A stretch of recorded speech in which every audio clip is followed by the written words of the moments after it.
Namaste and a very warm welcome to each one of you. We are delighted to have you join us today in this series of Convoke. ये एक special webinar श्रृंखला है designed to make the research journey simpler, more meaningful and more accessible to every teacher like you. मेरा नाम देवश्री है और मैं इस सेशन की होस्ट हूँ। एक टीचर के लिए रिसर्चर माइंडसेट इसीलिए ज़रूरी है क्योंकि जब हम क्लासरूम में सिर्फ पढ़ाते नहीं हैं बल्कि ऑब्जर्व, रिफ्लेक्ट और एक्सप्लोर करते हैं तभी असली सुधार और समझ उभर कर आती है। A teacher who thinks like a researcher doesn't just teach, they question, they reflect, and they grow along with their students. Over this series of webinar, we will explore how the everyday challenges you face in your classroom can become powerful research questions. One that can lead to real change, deep learning, and a strong voice for teachers in education discourse. Whether you are new to research or looking to submit your paper for Convoke 2025, this session will offer simple steps, practical example, and clarity on how to frame your research title, define your problem, and choose your methodology. It's my absolute pleasure to introduce our speaker, Dr. Bindya Narang, a passionate educator, researcher, and mentor. Bindya ma'am brings with her years of experience working with teachers and schools across India. Her strength lies in helping teachers connect their classroom experience with practical research in ways that are easy to understand and even easy to apply. So, without further ado, I'll move the stage to Dr. Bindya Narang.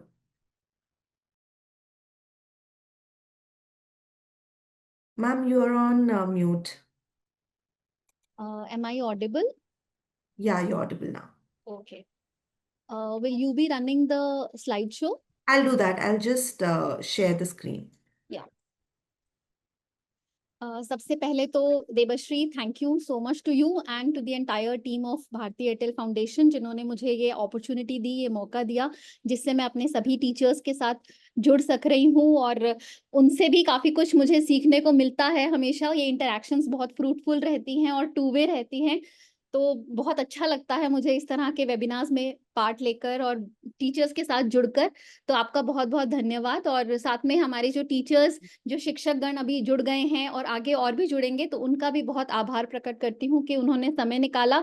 बहुत busy होते हैं teachers, कोई ना कोई responsibilities, काम सब उनके पास रहता है और वो इस मंच पे आप सबके साथ जुड़ रहे हैं, हमें समय दे रहे हैं, उसके लिए भी बहुत बहुत आभार।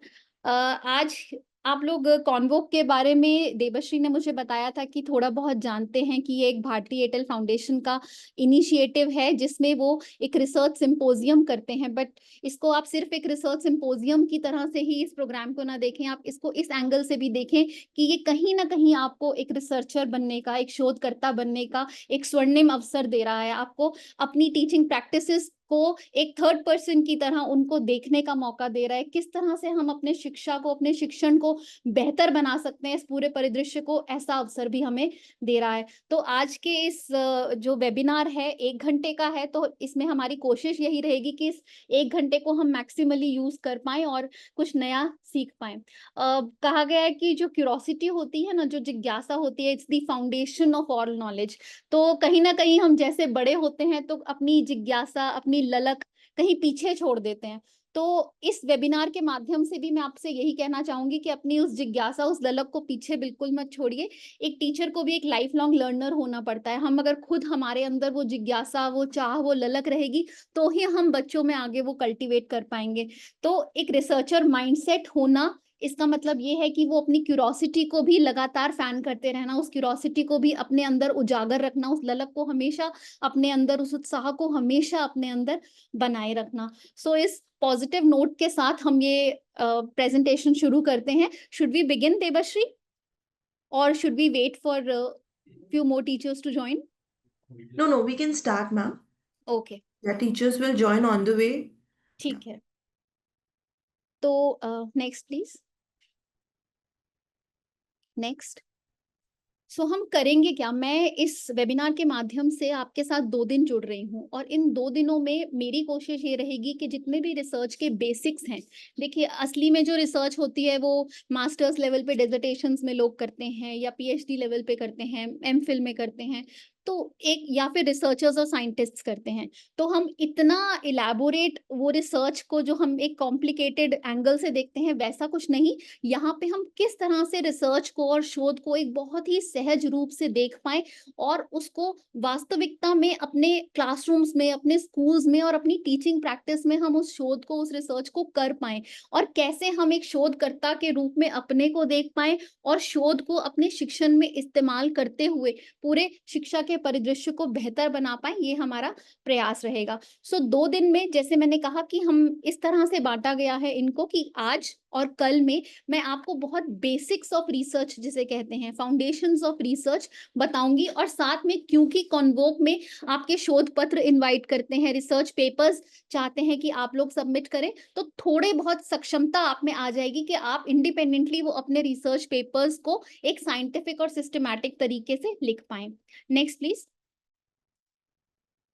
तो यहाँ पे एक ब्रॉड आउटलाइन दी गई है जिसमें मैंने जैसा कहा कि हम आपको सिर्फ बेसिक्स ऑफ रिसर्च, होता क्या है रिसर्च, एक्शन रिसर्च क्या होती है, हम कैसे उन रिसर्च प्रॉब्लम्स को आइडेंटिफाई कर सकते हैं और कैसे शोध के माध्यम से उन्हें सॉल्व कर सकते हैं, और जब एक शोध पत्र तैयार किया जाता है तो किन किन बातों का ध्यान रखना है हमें और किस तरह से हम अपनी प्रॉब्लम स्टेटमेंट्स को साइंटिफिकली लिखें।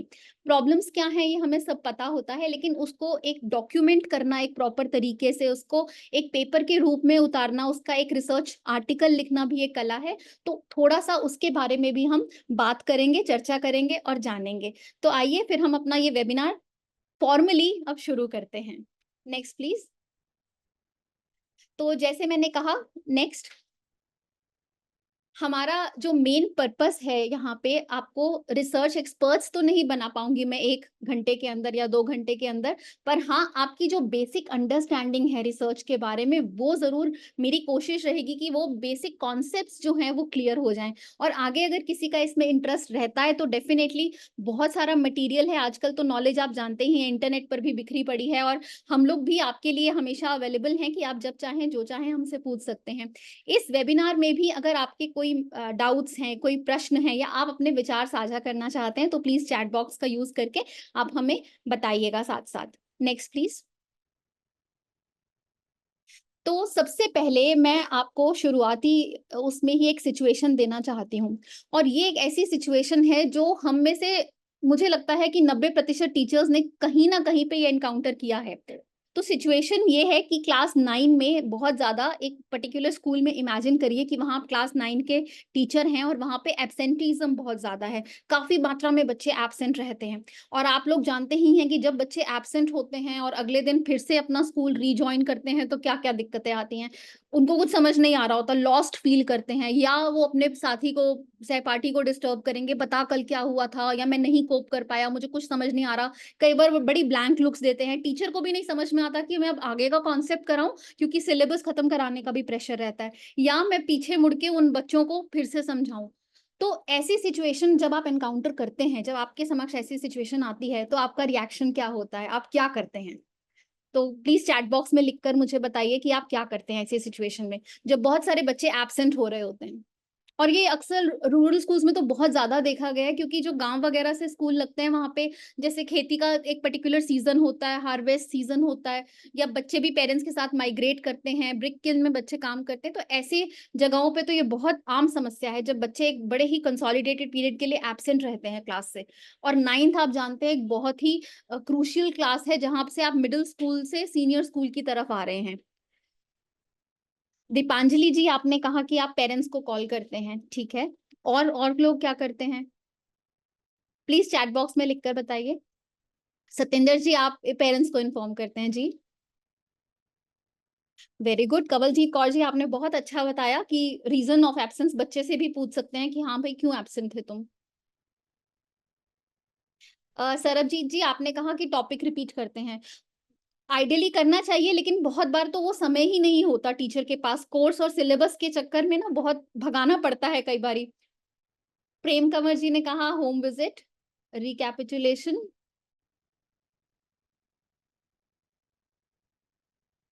एब्सेंट स्टूडेंट्स के घर जाना, उनके पेरेंट्स को विजिट करना बहुत अच्छी पहल है, ये तो बहुत अच्छी बात है। बट ये भी बहुत बारी संभव नहीं हो पाता। बच्चे अगर दूर रहते हैं या टीचर के पास भी वो समय होना चाहिए, या तो वो उसी गाँव को बिलॉन्ग करते हैं, उसी एरिया में रहते हैं, तो वो जा सकते हैं। बट कई बारी ऐसा भी संभव नहीं हो पाता है। ये बहुत अच्छा मीर जी ने एक पॉइंट लिखा, मेकिंग क्लास एनवायरनमेंट इंटरेस्टिंग। जी, तो ये सारे तरीके हैं जो हम अक्सर अपनाते हैं, और बच्चों को गतिविधियों में उत्साहित करना, पीयर लर्निंग, बहुत अच्छे-अच्छे आप लोग ने ये तरीके सुझाए यहाँ पे। Devshree next please. तो देखिए, जब भी हम प्रॉब्लम सॉल्विंग करते हैं, स्कूल के लेवल पे हमारे बहुत सारी प्रॉब्लम्स आती रहती हैं, रोजमर्रा की, उसमें भी हमारी टीचिंग में रोजमर्रा हम जब स्कूल जाते हैं, बहुत सारी प्रॉब्लम्स आती हैं, और जरूरी नहीं है कि हम एक पर्टिकुलर तरीका ही अपनाएं वो प्रॉब्लम सॉल्व करने का। और ऐसा भी नहीं है कि हम कॉन्शियसली वो सोच रहे हैं कि ये समस्या है और अब हमें इसका समाधान निकालना है। हर बारी ऐसा नहीं होता है। बहुत बारी हम अपने गट इंस्टिंक्ट से एक डिसीजन ले लेते हैं। कोई बच्चा क्लास में जैसे शोर मचा रहा हो, या वो एब्सेंट था और अब वो पूरी क्लास को डिस्टर्ब कर रहा है, काम पूछ रहा है, परेशान है बच्चा, तो हम क्या करेंगे, उस टाइम उसको एक वर्बली गुस्से वाली लुक दे देंगे, या वर्बली उसको गुस्सा कर देंगे, और बोलेंगे कि क्यों नहीं आए थे तुम, या तुम अभी क्लास को मत डिस्टर्ब करो, बाद में मुझे स्टाफ रूम में आके मिलना। अक्सर हम टीचर्स इस तरह से, जो हमारा फर्स्ट रिस्पॉन्स आता है ना किसी भी सिचुएशन में, वो रिस्पॉन्स कर देते हैं अपनी प्रॉब्लम्स को सॉल्व करने के लिए। और ये आम जिंदगी में भी इंसान करता है। गट इंस्टिंक्ट होता क्या है, देखिए, जो इंसान है ना, वो जानवरों से बना है इवॉल्व होके। डार्विन की इवोल्यूशन की थ्योरी आपने पढ़ी होगी। तो क्या है वो गट इंस्टिंक्ट, यानी कि जो हमारी सिक्स सेंस, हमारा माइंड, हमारा हार्ट हमें एक इशारा कर देता है कि किसी भी सिचुएशन को तुम्हें फटाफट से कैसे डील करना है, एकदम से कैसे हैंडल करना है। तो हम बहुत सारे डिसीजंस, जैसे कि हिरन पानी पी रहा है और शेर आ जाए, तो हिरन फुर्ती से भाग जाता है। उसका फर्स्ट रिस्पॉन्स होता है अपनी जान बचाना, सर्वाइवल, है ना? तो उसी तरह से हमारे अंदर से भी कोई भी सिचुएशन हो, कोई भी प्रॉब्लम में हो हम, तो गट इंस्टिंक्ट से हमारा पहला रिएक्शन निकलता है। अभी मैं ये नहीं कह रही कि ये सही है या ये गलत है। हम सही गलत की जजमेंट नहीं कर रहे, लेकिन हमारा एक तरह का रिस्पॉन्स ये होता है किसी भी समस्या को देखने और सुलझाने का। दूसरा रिस्पॉन्स होता है, कई बारी हम अपने पास्ट एक्सपीरियंस पे रिलाई करते हैं। मान लीजिए आपकी क्लास में कोई बच्चा है और उसके मैथ्स में कम नंबर आ रहे हैं। आपने देखा कि पहले भी ऐसे बच्चे थे जो काफ़ी मैथ्स में अच्छा नहीं कर पा रहे थे, और मैंने उनको इस तरह से ये प्रॉब्लम समझाई थी, या उनको एक्स्ट्रा आवर्स दिए थे अपनी क्लास के बाद, तो वो कोप अप कर गए। या मैंने उनको ये रेफरेंसेस सुझाई थी और इस तरह से उनको प्रॉब्लम सॉल्व करनी बताई थी, तो वो आगे कोप अप कर गए थे। तो बहुत बारी हम अपने पास्ट एक्सपीरियंस, जो हमारे साथ हो चुका है घटित, उससे भी शिक्षा लेकर आगे बढ़ते हैं। जो हमने जैसे पास्ट में प्रॉब्लम सॉल्व की थी, वैसे ही अब हम प्रॉब्लम जो अभी की है उसको सॉल्व करने की कोशिश करते हैं। जैसे अगर मैं पहले या पिछले साल पेरेंट्स को मैंने अप्रोच किया था और बच्चे आना शुरू हो गए थे, क्योंकि पेरेंट्स सजग हो गए थे कि हाँ, बच्चों को स्कूल भेजना चाहिए, तो इस साल भी हो सकता है कि मैं वापस से पेरेंट्स को ही अप्रोच करूं। तो ये मैंने अपने पास्ट एक्सपीरियंस से सीखा कि कैसे मैं इस प्रॉब्लम से इसका निपटान कर पाऊं। तीसरा तरीका हो सकता है किसी भी समस्या को सुलझाने का, ट्रायल एंड एरर। जैसे कि साइंटिस्ट भी बहुत बारी ये करते हैं, ट्रायल एंड एरर, कुछ कुछ ट्राई करते रहते हैं। जैसे वैक्सीन्स के केस में ही बहुत बारी सक्सेस नहीं भी मिलता, लेकिन इवेंचुअली हम देख लेते हैं कि व्हाट इज वर्किंग आउट, क्या काम कर रहा है। पर इसमें टाइम बहुत जाता है, क्योंकि आप प्लान तरीके से नहीं करते, आप कुछ भी करते हैं और उसका रिजल्ट देख रहे हैं कि वो सही है या नहीं है। तो ट्रायल एंड एरर में आप ये कर सकते हैं, जैसे कि आपने बच्चे को धमकी भी दे सकते हैं कि देखिए, अब अगर तुम फिर से एब्सेंट हुए तो तुम्हें एग्जाम में, परीक्षा में बैठने नहीं दिया जाएगा। तुम्हारी 75% अटेंडेंस कंपलसरी है, होनी चाहिए। आप ये तरीका अपना सकते हैं। बच्चा फिर भी रेगुलर नहीं हुआ, तो उसको कई बार हो सकता है प्यार से समझाने का तरीका अपनाएं, या उसको हम किसी और बच्चे के साथ एसोसिएट कर दें जो बच्चा खुद रेगुलर हो, ताकि पीयर टू पीयर इन्फ्लुएंस हो। तो ये अलग अलग तरीके हम जब ट्राई करते रहेंगे और देखेंगे कि कौन सा काम कर रहा है, तो हम इस तरह से उस तरीके पे ही छोड़ देते हैं कि देखते हैं कि कौन सा तरीका कामयाब होगा इस समस्या को सुलझाने में। एक तरीका होता है रिसर्च, जो इन सब तरीकों से अलग है, लेकिन हाँ, ये भी एक ठोस तरीका है किसी भी प्रॉब्लम को सॉल्व करने का। और आज का रिसर्च नहीं है, रिसर्च भी सदियों से हमारे यहाँ पे होता आया है। इंसान, मैंने कहा ना, बहुत ही क्यूरियस प्राणी है, क्यूरियस नेचर का होता है शुरू से ही। तो उसमें ये ललक रहती है कि कैसे मैं खोजबीन करके, तलाश करके चीजों का हल निकाल पाऊं, कोई भी मसले को एड्रेस कर पाऊं। तो ये रिसर्च आखिर है क्या, किस तरह से ये तरीका है, क्या होता है इसमें, ये हम आगे जानेंगे। Next please. तो अब ये जो हमने अभी समस्या डिस्कस की थी एब्सेंटीज्म की, कि क्लास में अगर बच्चा एब्सेंट है, तो अगर टीचर का रिसर्च माइंडसेट है और टीचर अवेयर है कि हाँ मैं थोड़ा प्रॉब्लम की जड़ में जाके देखता हूँ, जैसे बहुत सारे लोगों ने भी यहाँ पे लिखा अपने चैट में कि वो रीजन पता लगाएंगे बच्चे से। देखिए, एक होता है कि आपने सिर्फ प्रॉब्लम को डायग्नोज कर दिया, लेकिन डॉक्टर क्या करता है, वो डायग्नोज भी करता है और ट्रीटमेंट भी बताता है ना। तभी एक मेडिकल प्रोफेशन को हम एक साइंटिफिक प्रोफेशन बोलते हैं। तो हम चाहते हैं टीचिंग भी एक साइंटिफिक प्रोफेशन हो। समस्या क्या है, सिर्फ हम डायग्नोसिस पे ना छोड़ें। हमने ये रीजन तो जान लिए कि बच्चा क्यों एब्सेंट होता है, लेकिन उस प्रॉब्लम का निवारण तो नहीं हो पाया। तो प्रॉब्लम का निपटान हम कैसे करेंगे, कैसे हम इंश्योर करेंगे कि बच्चे की अटेंडेंस ग्रेजुअली इंप्रूव हो। तो उसके लिए जिस टीचर का रिसर्च माइंडसेट होगा, तो वो क्या कर सकते हैं, वो अटेंडेंस हो सकता है बच्चे की ट्रैक करें कि कितने परसेंट अटेंडेंस है, क्या कोई ऐसे वीक के डेज हैं जब वो एब्सेंट होता है, या महीने के कुछ ऐसे टाइम है जब वो एब्सेंट होता है बच्चा। तो वो रीजंस उस बच्चे से, उसके पेरेंट्स से सबसे एक्सप्लोर करेंगे। उसके बाद जो भी रीजंस हैं उसके बेसिस पे हम इंटरवेंशन प्लान करेंगे। अगर हमें लगता है कि बच्चा ऐसे ही मस्ती में छुट्टियां ले रहा है या घर में बहाना बना के छुट्टियां ले रहा है, तो हम उसके पेरेंट्स से बात कर सकते हैं। या बच्चा वाकई सच में बीमार रहता है, तो हम स्कूल हेल्थ काउंसलर है या उसकी हेल्थ कंडीशन के बारे में देख सकते हैं। तो एक्चुअल रीजन के बाद हम इंटरवेंशन करते हैं और बाद में हम देखेंगे कि हमारी इंटरवेंशन का रिजल्ट क्या हुआ। तो रिसर्च हमें ये फ्रीडम देता है कि हम एक समस्या को जड़ से ही उखाड़ के फेंक पाए, उस समस्या का हम जड़ देखें कि किस कारण से वो समस्या आ रही है और कैसे हम उन कारणों पे, कौन से कारण को कर्ब कर सकते हैं, कैसे। तो ये रिसर्च हमें बताता है। Next please, Devshree next. तो ये रिसर्च जो है वो बाकी जो हमने अभी टेक्निक्स की बात की, जैसे गट इंस्टिंक्ट है या पास्ट एक्सपीरियंस से या ट्रायल एंड एरर से कैसे डिफरेंट है, ये जानना बहुत जरूरी है ना। हमें ये पता होने से पहले कि रिसर्च क्या है, हमें ये पता होना चाहिए कि रिसर्च क्या नहीं है। तो जो रिसर्च है वो गट इंस्टिंक्ट पे नहीं चलता, मतलब कि वो सिर्फ हमारे मन के विचारों या हमारे मूड से नहीं वेरी करता, है ना। जो रिसर्च है, गट इंस्टिंक्ट क्या होता है, अगर हमारा टीचर का मूड अच्छा है तो वो हो सकता है बच्चे से अच्छे से बात करे, और टीचर का मूड खुद का बहुत खराब है तो उसका गट इंस्टिंक्ट जो आएगा, एकदम इंस्टिंक्चुअल रिस्पॉन्स आएगा, वो उसके मूड पे डिपेंड करेगा। रिसर्च किसी के मूड्स या पर्सनल ओपिनियंस, पर्सपेक्टिव्स पे डिपेंड नहीं करती है, ठीक है। तो इसमें हम जजमेंट नहीं करते हैं, हम एक ऑब्जेक्टिवली एक चीज पे डिसीजन लेते हैं। तो ये इस तरह से डिफरेंट है। दूसरा, हम सिर्फ चीज को, जैसे मैंने कहा कि डायग्नोसिस नहीं कर रहे हैं, हम उसका ट्रीटमेंट भी कर रहे हैं प्रॉब्लम का, तो वो रिसर्च हमें एनेबल करती है। तीसरा, हम ना कॉन्टेक्स्ट से जुड़े हुए सॉल्यूशन ढूंढ सकते हैं। ऐसा नहीं कि सभी को एक ही तरह का होमवर्क दे दिया, सभी को एक ही तरह से एक प्रॉब्लम, अगर बच्चा मान लीजिए एब्सेंट होने की प्रॉब्लम अलग अलग बच्चों में आ रही है, पर उनके रीजंस भी अलग अलग हो सकते हैं। तो जरूरी नहीं है कि सब पे एक ही सॉल्यूशन हमारा काम कर जाए। तो हम किस बच्चे की प्रॉब्लम को कैसे एडजस्ट करेंगे, किस तरह से उसके कॉन्टेक्स्ट को देख रहे हैं, रिसर्च हमें वो सेंसिटिविटी देती है। और तीसरी चीज, हम जो भी कर रहे हैं उसका हमें एक सॉलिड एविडेंस देती है वो, ठीक है। हम बहुत सारी एज टीचर्स बहुत सारी एक्टिविटीज करते हैं, बच्चों को इम्प्रूव भी करते हैं, पर हम उसका कोई रिकॉर्ड नहीं रखते हैं। हमारे पास कोई रिकॉर्ड नहीं होता कि बच्चा इंप्रूव कर रहा है, उसकी लर्निंग बेटर हो रही है, या वो अब नियमित स्कूल आ रहा है, अच्छा परफॉर्म कर रहा है। हमने कोशिश कर दी और हम उस कोशिश को कहीं ना कहीं वहीं पे भूल जाते हैं कि चलो हमने अपनी तरफ से कर दिया, काम खत्म, अब next year next lot of बच्चों को देखेंगे। पर देखिए, अगर आप इतना काम कर रहे हैं तो आप चाहेंगे कि वो, अगर उसका आपके पास प्रॉपर एविडेंस है, प्रॉपर सबूत है, तो आप और आपके जैसे और टीचर्स भी अगर उस प्रॉब्लम से जूझ रहे हैं, तो वो आपके सॉल्यूशंस को अपने यहाँ पे भी इस्तेमाल कर सकते हैं।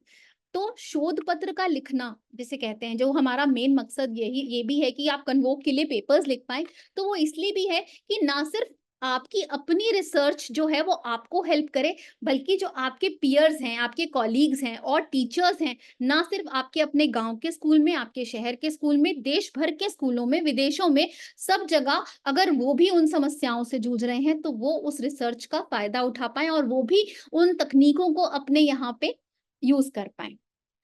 Next please. तो अब हम आते हैं, तो हमने ये तो जाना कि रिसर्च क्या नहीं है ना। उसमें हंच वर्क, गेस वर्क, अपनी पर्सनल फीलिंग्स पे डिसीजन ले लेना, ये सब नहीं होता। तो आखिर रिसर्च होता क्या है, रिसर्च में करते क्या है। तो ये मैंने 4 बिल्कुल एकदम जिसे कहते हैं ना इजी इजी पॉइंटर्स यहाँ पे लिखे हैं, जिससे कि क्विकली समझ आ सके कि रिसर्च होता क्या है। Next please. तो देखिए, इंग्लिश टीचर्स जो हैं वो ये जानते होंगे कि जब भी हम बच्चों को शब्द सिखाते हैं, कंपाउंड वर्ड सिखाते हैं, तो हम मोस्टली उन्हें बोलते हैं बच्चों को कि सफिक्स या प्रीफिक्स उसका अलग करो, शब्दों को दो में भाग करके फिर उसको समझने की हम कोशिश करवाते हैं, है ना? हिंदी में भी उसको संधि बोलते हैं। तो किस तरह से हम इस रिसर्च शब्द को समझें, तो ये एक फ्रेंच शब्द रिसर्चे से आया है, जिसका बेसिक मीनिंग तो है कि टू गो अबाउट सीकिंग, मतलब किसी चीज की खोज या तलाश करना। और इसमें ये प्रीफिक्स, नेक्स्ट करिए देवाश्री। तो ये प्रीफिक्स जो इसके अंदर री लग रहा है, री हम तब भी लगाते हैं ना जब हमको किसी चीज को अगेन करना हो, फिर से करना हो, तो उसके लिए रिपीट जैसे, है ना, या रिन्यू करना। तो री लगाते हैं जब इसका मतलब है कि हम फिर से करना। तो ऐसी खोज जो हम अगेन एंड अगेन करते हैं, किसी चीज को टेस्ट कर रहे हैं, किसी के बारे में जांच रहे हैं, तो वो जांच पड़ताल को फिर से करना, उसको रिसर्च कहते हैं। पर ये सिर्फ एक लिटरल मीनिंग है, असली मीनिंग बहुत ही गहरा है रिसर्च का। तो रिसर्च में आखिर करते क्या है, नेक्स्ट प्लीज। तो रिसर्च ये समझना बहुत जरूरी है कि ये एक बहुत ही सिस्टमैटिक प्रोसेस है। ठीक है, इसमें एक स्टेप्स हैं, सिस्टमैटिक प्रोसेस यानी स्टेप्स। अब देखिए, जब भगवान ने हमारी संरचना की है और हमें किस तरह से बनाया, सिस्टम सारे इन प्लेस है ना। दिमाग है, उसका काम है सोचना, डाइजेस्टिव सिस्टम है, उसका काम है अपना खाने का देखना, खाने को डाइजेस्ट करना। हम अपने मुंह से खाना खा रहे हैं, डाइजेस्ट हो रहा है, वो हमें शक्ति दे रहा है, हमारे नसों में खून अलग से दौड़ दौड़ रहा है। तो ये सिस्टम्स जहां भी होते हैं ना, तो उनके स्टेप बाय स्टेप प्रोसेसेस होते हैं और स्ट्रीमलाइंड होते हैं, उनके रिजल्ट अच्छे होते हैं। वरना ह्यूमन बॉडी जितनी कॉम्प्लेक्स मशीन जब क्रिएट की गई है, तो इसी तरह से हमारी भी कोशिश होती है कि हम अपने सोशल साइंसेस में या सोशली भी हम कुछ ऐसे सिस्टम्स क्रिएट करें, जिससे कि चाहे समस्या का समाधान हो या लाइफ हो, वो दोनों ही इजी हो जाएं। तो रिसर्च भी एक सिस्टमैटिक तरीका है। किस चीज का तरीका है? एक प्रॉब्लम, एक इश्यू या किसी कंसर्न को समझने का।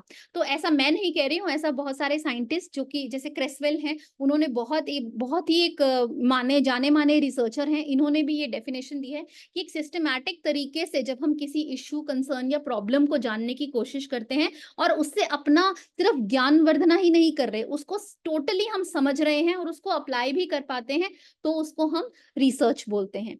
Next please. तो रिसर्च में हम क्या कर रहे हैं? हम इश्यू को समझने के लिए उसका पूरा कॉन्टेक्स्ट समझ रहे हैं, हम किसी तरह की डेटा ले रहे हैं, उसको हम उसके बारे में पूरी की पूरी इंफॉर्मेशन कलेक्ट कर रहे हैं, ताकि हम जो समस्या है हमारे अंदर या जो इश्यू है उसको हम रिजॉल्व कर पाए। तो इसीलिए रिसर्च की जाती है। अब अगर आमतौर पे देखा जाए, आमतौर के जीवन में, तो आप जानते ही होंगे, कोई मुझे बताएगा रिसर्च कहाँ कहाँ इस्तेमाल होती है? ये मैं एजुकेशन के परिदृश्य में नहीं बोल रही हूँ, इन जनरल भी रिसर्च अगर ना होती तो क्या होता? कहाँ कहाँ इस्तेमाल होती है रिसर्च, कोई बताएगा? आप चैट बॉक्स में लिख सकते हैं।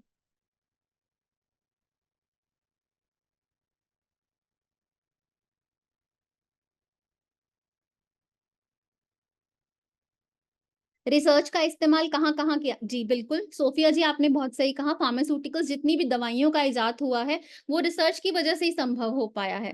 ट्रायल एंड एरर का भी रोल हो सकता है, बट रिसर्च से ही प्रॉपर पता चलता है कितनी डोसेज में वो दवाई खानी चाहिए, कब खानी चाहिए, कौन से फूड आइटम के साथ खानी चाहिए, ये रिसर्च से ही पता चला है। बिल्कुल, साइंस में बिल्कुल जितनी भी टेक्नोलॉजिकल एडवांसमेंट्स पॉसिबल हो पाई हैं, वो रिसर्च की वजह से ही हो पाई हैं। किसी ने ऐसा रिसर्च किया होगा ना कि अगर हम इस तरह का टेम्परेचर को ठंडा रखने वाला एक बक्सा बनाएं, जिसे हम अब फ्रिज कहते हैं, तो खाना खराब नहीं होगा। ये भी एक रिसर्च से ही ना। तो जितने भी इक्विपमेंट्स बने हैं, जितने भी हमारी मशीनरी बनी है, वो कहीं ना कहीं एक कील, छोटी सी जो एक पेच या कील होती है, उससे लेकर बड़ी बड़ी मशीनें, स्कैनर्स, प्रिंटर्स, कंप्यूटर्स, ये सब रिसर्च की ही देन है हमें। Next please. तो कहने का तात्पर्य, जो मुख्य चीज है, वो आप ये ध्यान रखिए, डेफिनेशंस में नहीं कह रही कि आप घुसिए उसमें, पर आपको मुख्य चीज रिसर्च की ये याद रखनी है कि it's the most scientific and systematic method to resolve problems. आपको ये एक छोटी सी बात रिसर्च के बारे में हमेशा याद रखनी है, scientific and systematic method to address problems. तो जो भी प्रॉब्लम्स या समस्याएं हैं आम जिंदगी में भी आती हैं, एक रिसर्च उसका एक सोल्यूशन प्रोवाइड करता है हमें, और उसका एविडेंस होता है। ठीक है, वो सिर्फ ऐसे ही बात नहीं कर रहा, वो किसी का विचार नहीं है, तथ्यों पर आधारित, टेस्टेड है तरीका और उसका एक एविडेंस है, उसका एक प्रूफ है हमारे पास। Next please. तो मैंने जैसे पहले भी कहा कि रिसर्च को बाकी प्रॉब्लम सॉल्विंग टेक्निक्स जैसे गट इंस्टिंक्ट्स है या पास्ट एक्सपीरियंस को हम यूज करते हैं, तो उससे वो रिसर्च डिफरेंट कैसे है। तो जो यहाँ पे अब कैरेक्टरिस्टिक्स आएंगी आपकी स्क्रीन में आपके आगे, नेक्स्ट प्लीज देबश्री। ये वो कैरेक्टरिस्टिक्स हैं, ये वो एलिमेंट्स हैं जो रिसर्च को उसकी पहचान देते हैं, जो रिसर्च को बाकी तकनीकों से यूनिक बनाते हैं। तो ये कैरेक्टरिस्टिक्स जिसे बोलते हैं वो है कि वो एम्पिरिकल होती है, सिस्टमैटिक होती है। सिस्टमैटिक जैसे मैंने आपको बताया कि जो एक particular process step by step किसी चीज को फॉलो करे। सिर्फ हवा में बात नहीं कर रहे, हमारे पास प्रॉपर प्लान ऑफ एक्शन है जिसको हम फॉलो कर रहे हैं टू द टी। ऑब्जेक्टिव होती है, यानी ये किसी के व्यक्तिगत कोई क्या सोचता है उस पे नहीं निर्भर करती, ये तथ्यों पर आधारित है। एम्पेरिकल मींस तथ्यों पर आधारित। प्रॉब्लम ओरिएंटेड होती है, यानी उस प्रॉब्लम को सॉल्व करने के ही इसका आधार वही है कि हमारे को जो इश्यू है, जो कंसर्न है, जो प्रॉब्लम है, उसको किस तरह से सॉल्व किया जाए। और काफी एनालिटिकल होती है, डिस्क्रिप्टिव होती है, डिस्क्राइब किया जाता है कि इस प्रॉब्लम ये है, सिचुएशन ये है, इसको हम इस तरीके से सॉल्व करेंगे। ठीक है, तो ये एकदम एब्रप्ट नहीं होती है। रिसर्च जो है थर्ली प्लान्ड एक एंडेवर है और उसकी ये कैरेक्टरिस्टिक्स होती हैं जो अभी आपकी स्क्रीन पर है। तो ये हम रिसर्च के बारे में इतना क्यों सीख रहे हैं, या क्योंकि देखिए अगर आप शोधकर्ता हैं तो ये कैरेक्टरिस्टिक्स आपको भी अपने अंदर कहीं ना कहीं इनकलकेट करनी पड़ेंगी।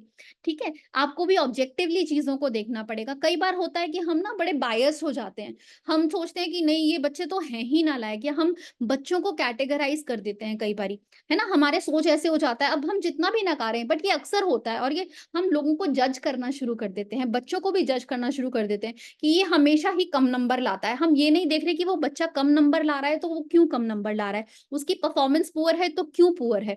अब लेकिन क्योंकि रिसर्च माइंडसेट हमारी नेशनल एजुकेशन पॉलिसी भी बोलती है, तो ये अब हम रियलाइज कर रहे हैं ग्रेजुअली कि रिसर्च की कितनी ज्यादा जरूरत है एजुकेशन के सेक्टर में भी और टीचर्स के अंदर भी, ताकि हम अपनी प्रॉब्लम्स को ऑब्जेक्टिवली देखें, ना कि सिर्फ उस आधार पे कि हमारा एक्सपीरियंस है, हमारा 20 साल का टीचिंग एक्सपीरियंस है और हम ये ऐसे करते आए हैं तो हम ऐसे ही करेंगे। अगर हम उसी ढर्रे पे चलते रहेंगे तो इनोवेशन का कोई स्कोप ही नहीं रहेगा।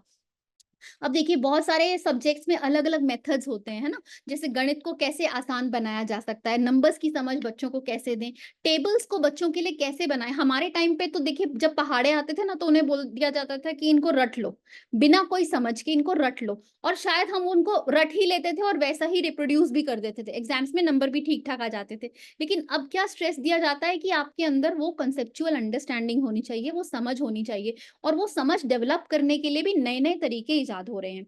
जैसे कि बच्चों को अगर क्रिएटिविटी की तरफ आपको इंक्लाइन करना है तो उनको स्टोरी टेलिंग करते हैं हम, है ना, क्लास में स्टोरी टेलिंग करते हैं जिससे बच्चों की इमेजिनेशन, उनकी क्रिएटिविटी वो आ पाए और बच्चे सहज हो पाए, खुल पाए, अपने विचार हमारे सामने रख पाए। तो ये भी किसी ने शुरुआत की होगी ना कि हाँ story telling as a technique हम एजुकेशन में यूज कर सकते हैं, ये भी किसी का रिसर्च आउटकम ही होगा, है ना। तो बहुत सारी नई नई तकनीकों का इजाद होता है हर सेक्टर में because of research. Next please. तो रिसर्च देखिए, नेक्स्ट, बहुत लोगों ने बहुत तरीके से रिसर्च को बांटा है। तो अगर मैं बात करूं कि रिसर्च का इस्तेमाल किस तरह से होना है, यानी एप्लीकेशन क्या है रिसर्च का, तो उसमें कई लोग कहते हैं कि दो प्रकार की रिसर्च होती है, प्योर रिसर्च होती है और अप्लाइड रिसर्च होती है। प्योर रिसर्च का मतलब है कि जो सिर्फ हमारी ज्ञान वर्धना कर रही है, जो हमें नया ज्ञान दे रही है, नया ज्ञान लेने में हेल्प कर रही है। जैसे कि मान लीजिए पक्षियों की कितनी प्रजातियां हैं, कितने तरह के पेड़ पौधे होते हैं, जो स्पीशीज और जीनस और ये सब ज्ञान जो हमें बायोलॉजी में दिया जाता है, वो सारी नॉलेज कहाँ से इकट्ठी हुई, वो भी एक रिसर्च से इकट्ठी हुई। तो वो प्योर रिसर्च का एग्जाम्पल है जिसमें हमारा बॉडी ऑफ नॉलेज को इंक्रीज करना ही गोल रहता है। अप्लाइड रिसर्च होती है, जैसे आप लोग ने अभी बताया फार्मास्यूटिकल्स में या मशीन्स का इन्वेंशन करते हैं, तो वो अप्लाइड रिसर्च होती है, यानी उस रिसर्च का अल्टीमेटली कोई यूजर है और उस रिसर्च का इस्तेमाल किया जाता है, तो वो हो गई अप्लाइड रिसर्च। देन एक रिसर्च को क्लासिफाई करने का तरीका है कि जिस तरह का हम डेटा उसमें एकत्रित कर रहे हैं, डेटा अगर हम समझें कि डेटा होता क्या है, आजकल तो डेटा एनालिसिस और मतलब डेटा की फील्ड जिसे कहते हैं बहुत ही बूमिंग फील्ड है। पर अगर बहुत सिंपल शब्दों में मैं आपको एक्सप्लेन करना चाहूँ कि डेटा होता क्या है, तो data is nothing but a chunk of information, जो कि या तो संख्या के ऊपर होगा, संख्या की तरह होगा, जैसे कि कितने बच्चे प्रेजेंट थे। तो आपको पता है कि अगर मेरी 25 की क्लास है, उसमें से 20 बच्चे प्रेजेंट थे, तो ये हो गया हमारे पास एक संख्यात्मक डेटा, यानी नंबर्स के बेसिस पे डेटा। तो इस तरह की रिसर्च को अगर हम नंबर्स का इस्तेमाल कर रहे हैं या नंबर्स वाला डेटा ले रहे हैं, तो उस रिसर्च को हम क्वांटिटेटिव रिसर्च बोलते हैं। और क्वालिटेटिव होता है गुणात्मक रिसर्च, जिसमें हम गुणात्मक डेटा ले रहे हैं। गुणात्मक होता है कि लोगों के वर्बेटिम्स ले रहे हैं, उनके पर्सपेक्टिव्स को कैप्चर कर रहे हैं, किसी का इंटरव्यू ले रहे हैं और उसमें से हम पॉइंट्स निकाल रहे हैं, या हम अपनी टेक्स्ट बुक्स जो होती हैं उनका कंटेंट एनालिसिस कर रहे हैं कि हमारी जो टेक्स्ट बुक्स हैं उसमें कितना कहीं वो जेंडर के बेसिस पे या किसी और बेसिस पे पक्षपात तो नहीं कर रही, तो इस तरह से जेंडर न्यूट्रल है या नहीं है वो बुक्स। तो एक कंटेंट एनालिसिस करते हैं, तो उसमें हम सिर्फ जो टेक्स्ट लिखा हुआ है किताब के अंदर उसको देख रहे हैं, तो वो एक क्वालिटेटिव रिसर्च का एग्जाम्पल है। मिक्स मेथड्स होता है जिसमें हम गुणात्मक और संख्यात्मक दोनों तरह का डेटा लेते हैं। जैसे मान लीजिए अभी जो मैंने आपको पहले एग्जाम्पल दिया कि बच्चे क्लास में एब्सेंट हो रहे हैं, तो एक तो आप अपने रजिस्टर में से नंबर देखेंगे और परसेंटेजेस निकालेंगे, कौन सा बच्चा क्लास में कितने परसेंट डेज आ रहा है। अगर मेरे पास इतने 100 वर्किंग डेज हैं और 100 में से 50 दिन ही बच्चा आ रहा है, तो यानी 50% of the days that child is absent. तो ये मेरे पास जो है ये क्वांटिटेटिव डेटा है हर बच्चे का क्लास में ऐसे ही। और फिर हम ये भी देख सकते हैं कि क्लास में कुल मिला के कुल बच्चों में से कितने बच्चे 50% एब्सेंट हो रहे हैं, कितने बच्चे 25% दिन ही कक्षा में आ रहे हैं। इस तरह से हम डेटा को ले सकते हैं। इसके अलावा अगर हम पेरेंट्स को इंटरव्यू कर रहे हैं या बच्चे से रीजंस प्रोब कर रहे हैं कि बेटा तुम क्यों स्कूल नहीं आ रहे, और उन रीजंस की एक सूची बना रहे हैं और उस सूची में से देन देख रहे हैं कि हाँ मैक्सिमम बच्चे इसलिए नहीं आ रहे क्योंकि वो माइग्रेंट हाउस होल्ड के हैं, उनके माता पिता आगे मूव कर जाते हैं, तो बच्चों को भी अपने साथ वो उनकी स्कूल और पढ़ाई छुड़वा के साथ ले जाते हैं। जैसे कि बिहार के बहुत ज्यादा बच्चे अपने पेरेंट्स के साथ ही, जो लेबर क्लास होती है वो पंजाब में जाती है अगर हार्वेस्ट सीजन में, तो वो बच्चों को भी साथ ले जाते हैं, तो ऐसे में बच्चे का स्कूल छूट जाता है। तो अगर हम रीजंस भी प्रोब करें और देखें कि मैक्सिमम कौन सा कारण निकल के आ रहा है, तो उस चीज को हम क्वालिटेटिव रिसर्च या क्वालिटेटिव डेटा बोलेंगे। तो ये है टाइप ऑफ डेटा के बेसिस पे रिसर्च को देखना। एक तरीका है रिसर्च को देखने का कि हम किस कारणवश रिसर्च कर रहे हैं।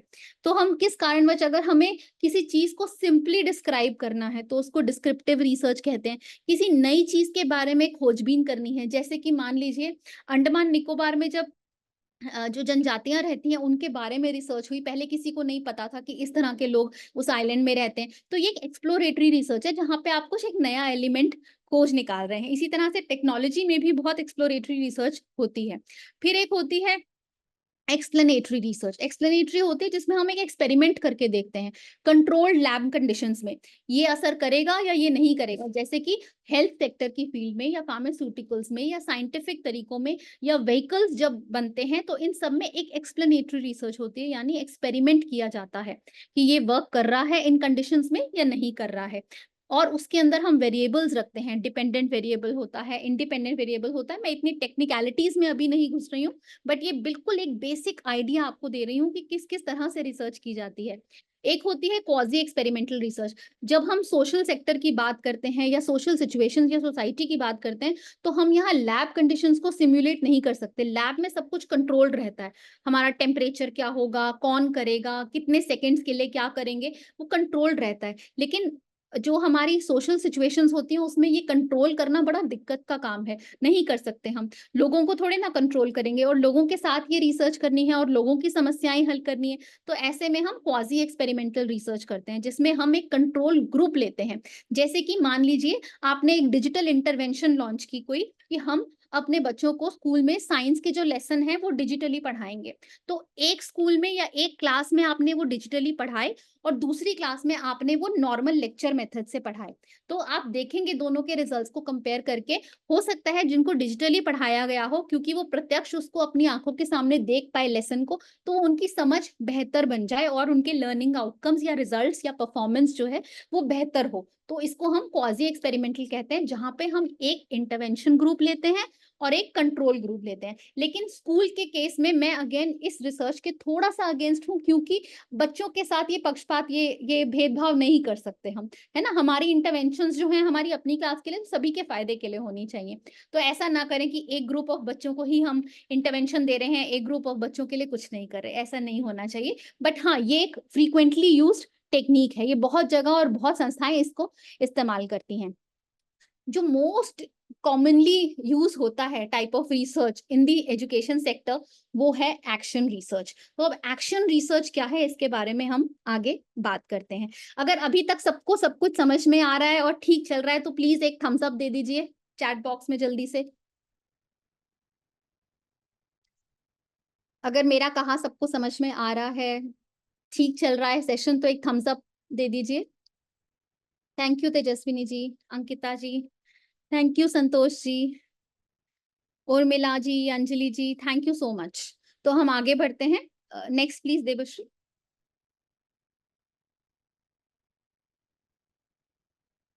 तो अब हम जानते हैं कि आखिर एक्शन रिसर्च होती क्या है। ये तो हमें पता चल गया कि एक्शन रिसर्च एक टाइप ऑफ रिसर्च है। यहाँ पे आपको कुछ ब्लैक एंड व्हाइट तस्वीरें दिख रही होंगी, ये दिग्गज लोगों की तस्वीरें हैं। जैसे ऊपर जो सबसे ऊपर चश्मा पहने जनाब हैं, वो हैं जॉन ड्यूवे साहब, जिन्होंने भी बीएड किया हुआ है, जो एजुकेशन सेक्टर में है।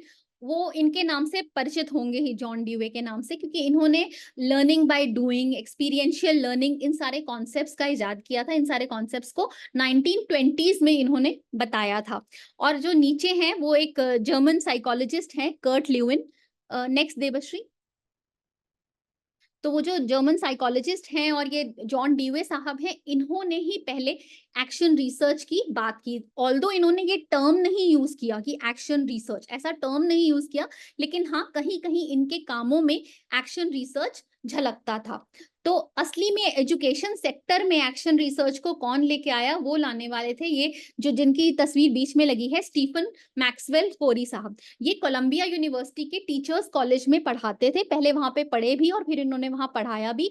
और ये फर्स्ट थे जिन्होंने एक्शन रिसर्च के इंपॉर्टेंस को पहचाना। And as far back as 1950s, 4950s में इन्होंने ये कॉन्सेप्ट एक्शन रिसर्च का लेकर आए और कहा कि अगर एजुकेशन में जितने भी प्रैक्टिशनर्स हैं, एजुकेटर्स हैं, टीचर्स हैं, अगर वो एक्शन रिसर्च को यूज करें, तो वो अपनी प्रैक्टिकल प्रॉब्लम्स जो वो इनकाउंटर कर रहे हैं स्कूल में, कहीं ना कहीं उसको सॉल्व कर सकते हैं।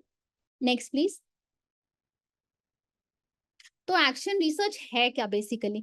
तो जैसे हमने कहा था कि रिसर्च जो है वो क्या है, एक साइंटिफिक और सिस्टमैटिक मेथड प्रॉब्लम्स को रिजॉल्व करने के लिए। उसी तरह से एक्शन रिसर्च भी एक तरह की रिसर्च है, एक मेथड है, एक पूरी मेथडोलॉजी है, एक टेक्निक है, जिससे कि हम टीचिंग और लर्निंग प्रोसेस में जितने किंक्स है ना, जितनी प्रॉब्लम्स है, उनको ग्रेजुअली रिजॉल्व कर सकते हैं और सिस्टमैटिक तरीके से रिजॉल्व कर सकते हैं। Next please.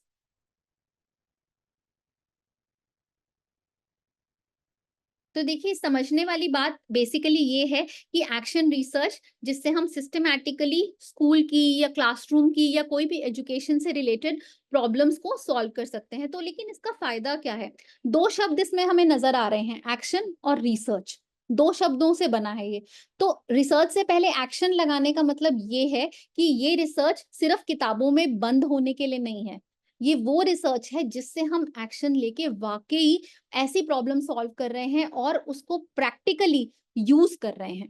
ठीक है, तो एक्शन मतलब कोई एक्शन ले रहे हैं प्रिसीडिंग द रिसर्च, और फिर उस एक्शन के ऊपर भी हम रिसर्च कर रहे हैं। तो हम एक समस्या देख रहे हैं, उसका समाधान कर रहे हैं, एक्चुअली में उसको सॉल्व कर रहे हैं, और फिर ये भी देख रहे हैं कि ये जो हमने समाधान किया वो ठीक हुआ या नहीं हुआ। तो ये एक्शन रिसर्च का एग्जैक्टली प्रोसेस क्या होता है, इस पे हम आगे की स्लाइड्स में चर्चा करेंगे। तो मैं आपको यहाँ पे पहले बता दूं, ये जानना बहुत जरूरी है, देखिए, कि एक्शन रिसर्च क्यों की जाए, पर्पस क्या है एक्शन रिसर्च का, ये क्यों करनी चाहिए। तो यहाँ भी नेक्स्ट प्लीज।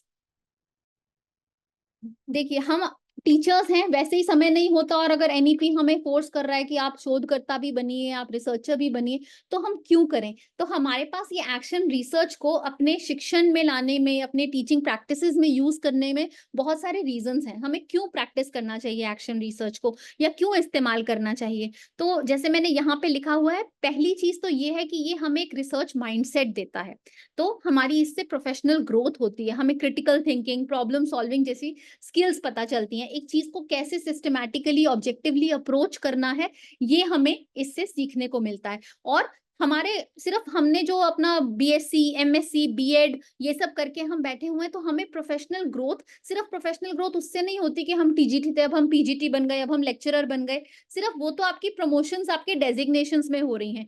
प्रोफेशनल ग्रोथ होती है कि आपने अपने दिमाग में और क्या नॉलेज अर्जन किया, आपने और क्या सीखा, और आपने जो सीखा उसको आगे कैसे उसकी बढ़ोतरी की, आपने अपने दिमाग के लिए क्या किया, आपने अपनी सोच के लिए कैसे क्या किया, आपने अपनी विचारधारा के लिए क्या किया। तो ये जो एक्शन रिसर्च है, ये हमें वो वाला एक माइंडसेट देती है जिससे कि हमारी प्रोफेशनली हम बढ़ते हैं आगे, हमारी ग्रोथ होती है। दूसरा, टीचर्स, क्योंकि मैंने जैसे कहा हर स्कूल में, हर क्लासरूम में अपनी अपनी प्रॉब्लम्स होती हैं, बहुत प्रॉब्लम्स फेस करती हैं। तो ये एक स्ट्रैटेजी भी है जिससे कि टीचर अपनी टीचिंग प्रैक्टिसेस को भी देख सकती है, और उन टीचिंग प्रैक्टिसेस में सुधार लाके या उनको इम्प्रोवाइज करके बच्चों के लर्निंग आउटकम्स को इफेक्ट कर सकती है। हम जैसा पढ़ाएंगे, कई बार होता है टीचर बहुत मेहनत से पढ़ा रही है, बहुत अच्छे से पढ़ा रही है, पर बच्चों के रिजल्ट्स अच्छे नहीं आ रहे। ऐसा होता है बहुत बारी कि हमें लगता है हमने तो अपना 100% दे दिया, पर बच्चे नहीं अच्छा कर पा रहे। तो वो रीजंस को जानना जरूरी है कि वो क्यों अच्छा नहीं कर पा रहे। क्या वो ऐसे परिवारों से आ रहे हैं जहाँ पे वो फर्स्ट जनरेशन लर्नर्स हैं? क्या वो ऐसे परिवारों से आ रहे हैं जहाँ उनको बाल मजदूरी भी करनी पड़ती है, बच्चों का टाइम बहुत सारा वर्क में निकलता है? क्या वो ऐसे परिवारों से आ रहे हैं जहाँ पे ना हिंदी बोली जाती है ना अंग्रेजी, जो कि हमारी शिक्षा का अनफॉर्चुनेटली माध्यम है, मदर टंग बोली नहीं जाती है? तो क्या बच्चे को ये लैंग्वेज की वजह से प्रॉब्लम्स आ रही हैं? तो वो एग्जैक्टली उसके रूट कॉज तक जाना और अपनी स्ट्रैटेजीज को अकॉर्डिंगली मोल्ड करना, वो टीचर को ये एक्शन रिसर्च के थ्रू हम कर सकते हैं।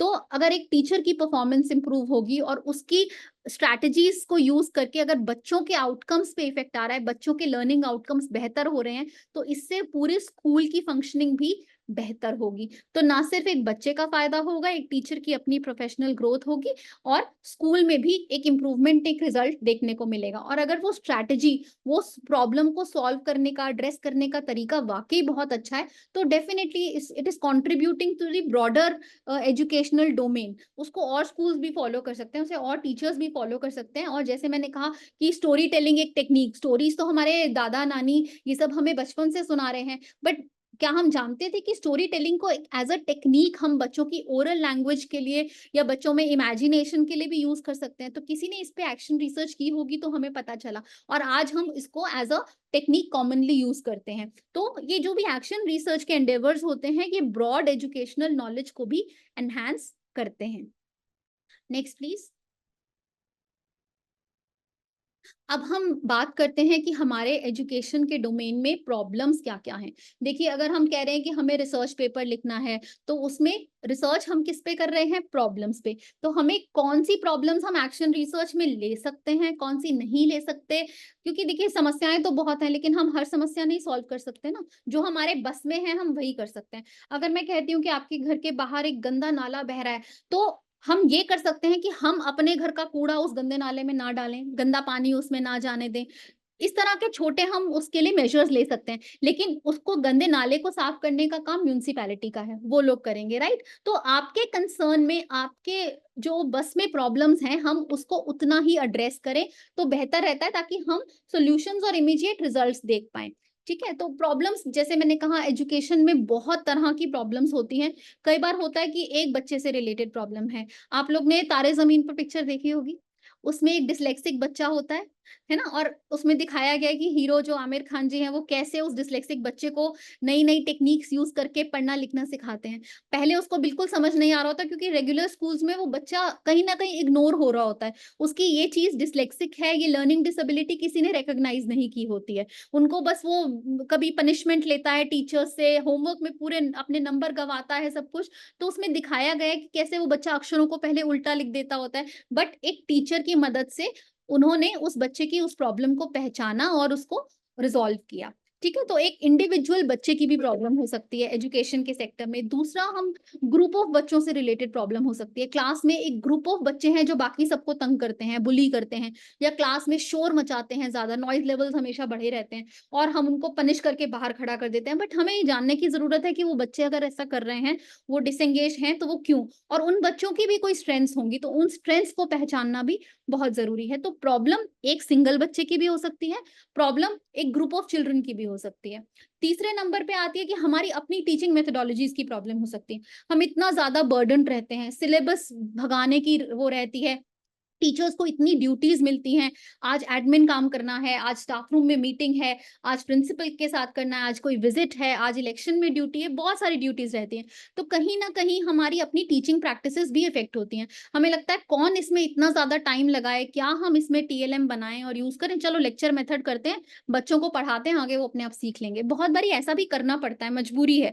लेकिन हमें अपनी टीचिंग को भी जुड़ी हुई, तो हमारे अपने मेथोडोलॉजी, जो पेडागोजिकल प्रैक्टिसेस हम फॉलो कर रहे हैं, उसमें भी कहीं ना कहीं खामियां या प्रॉब्लम्स हो सकती हैं। उसके अलावा स्कूल के एनवायरनमेंट में प्रॉब्लम्स हो सकती हैं कि भाई स्कूल खोलने वाला ही कोई नहीं है, सिंगल टीचर है, या फिर स्कूल में प्रॉपर इंफ्रास्ट्रक्चर नहीं है, कमरे नहीं है, कमरे हैं तो उसकी छत बरसात में बहती है, कुछ भी इससे जुड़ी हुई दिक्कतें हो सकती हैं, स्कूल की अपनी पॉलिसीज फॉल्टी हैं। तो प्रॉब्लम स्कूल के एनवायरनमेंट में भी हो सकती है। एक चीज होती है कम्युनिटी लेवल पे, तो कम्युनिटी से जुड़ी हुई समस्याएं भी देखने में आती हैं। जैसे कि मैंने आपको बताया कुछ स्लाइड्स पहले की, बच्चे हो सकता है उस कम्युनिटी में वहां पे माइग्रेंट फैमिलीज के बच्चे रहते हों, या ऐसे बच्चे रहते हों जो खेती वाले फैमिलीज को बिलोंग करते हैं, या बिल्कुल जो गरीबी रेखा से नीचे हैं, बिलो पॉवर्टी लाइन, वैसे बच्चे हैं। तो ऐसी समस्याएं भी देखने में आती हैं, और उन बच्चों को भी कोप करने में स्कूल में प्रॉब्लम्स आती हैं। Next please, next. तो हमने देखा समस्याएं तो बहुत सारी हैं, उनका अंबार है। और ये हमने कहीं ना कहीं, ये जो आपको ये कॉन्सेंट्रिक सर्कल्स दिख रहे हैं लेफ्ट साइड पे, ये एक सोशो इकोलॉजिकल मॉडल है। यानी हम जब भी बोलते हैं कि इंडिविजुअल, जो एक सिंगल इंसान है, वो भी एक समाज का हिस्सा है ना। तो उसी आधार पे जो बच्चा है वो भी एक समाज का हिस्सा है। तो हमारी प्रॉब्लम्स जो हमने अभी देखी, कि वो इंडिविजुअल लेवल पे भी आ सकती हैं, ग्रुप से पर्टेनिंग भी हो सकती हैं, क्लासरूम से पर्टेनिंग हो सकती हैं, स्कूल के लेवल पे हो सकती हैं, या कम्युनिटी के लेवल पे हो सकती हैं। Next please, next. तो अगर हमें इनमें से चुनना हो, मान लीजिए कि ये कैसी प्रॉब्लम्स हैं, बहुत समस्याएं हैं, हम एक्शन रिसर्च से क्या प्रॉब्लम सुलझा सकते हैं। तो ये आपको राइट साइड पे एक डायग्राम दिख रहा होगा, जिसमें 3 कॉन्सेंट्रिक सर्कल्स बने हुए हैं, circle of control, circle of influence और सर्कल ऑफ कंसर्न। तो ये 3 सर्कल्स मैंने इसलिए बनाए हैं कि आप भी जब भी कोई समस्या का समाधान ढूंढें, या अभी भी आप अपने शोध पत्र के लिए कोई समस्या का चयन कर रहे हैं, तो वो ये जानना जरूरी है कि वो समस्या या तो आपके सर्कल ऑफ कंट्रोल में हो, या आपके सर्कल ऑफ इन्फ्लुएंस में हो। सर्कल ऑफ कंट्रोल का मतलब है कि आप डायरेक्टली इंटरवेंशन करके उस समस्या का समाधान कर सकते हैं। सर्कल ऑफ इन्फ्लुएंस का मतलब है कि आप उसको किसी और की सहायता से, या कोलैबोरेशन से, या मदद लेकर उस प्रॉब्लम का निपटान कर सकते हैं। तो वो सर्कल ऑफ इन्फ्लुएंस हो गया।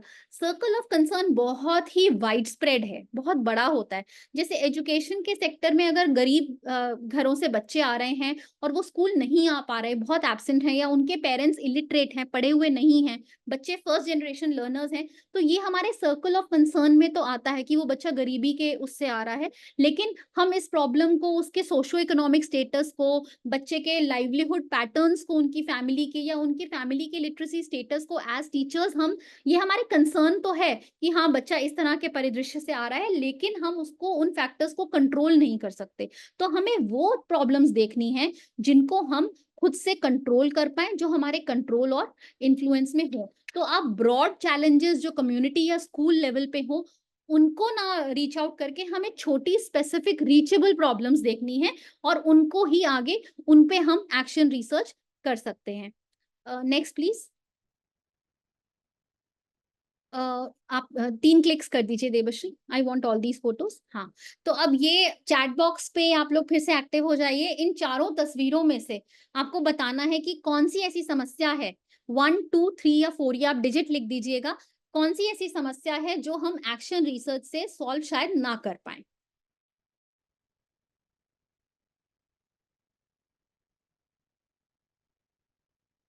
कौन सी ऐसी समस्या है जो हम एक्शन रिसर्च से शायद सॉल्व ना कर पाए। और अगर आप रीजन भी लिख देंगे तो बहुत अच्छा रहेगा, चाहे एक दो वर्ड्स में ही।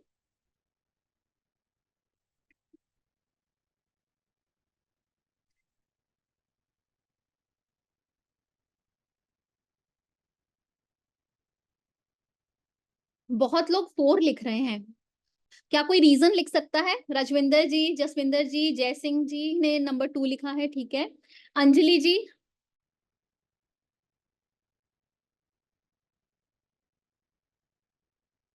क्वेश्चन है कि नॉट अ पोटेंशियल टॉपिक, जो हम एक्शन रिसर्च से सॉल्व नहीं कर सकते। पहले तो ये बताइए, यहाँ पे कोई 4 इश्यूज दिख रहे हैं, कोई 4 चीजें रिफ्लेक्ट हो रही हैं?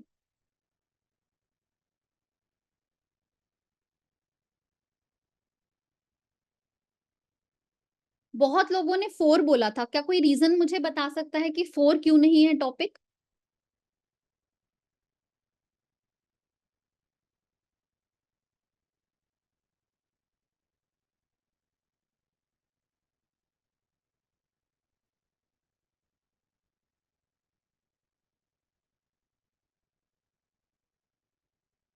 जी, thank you for your feedback.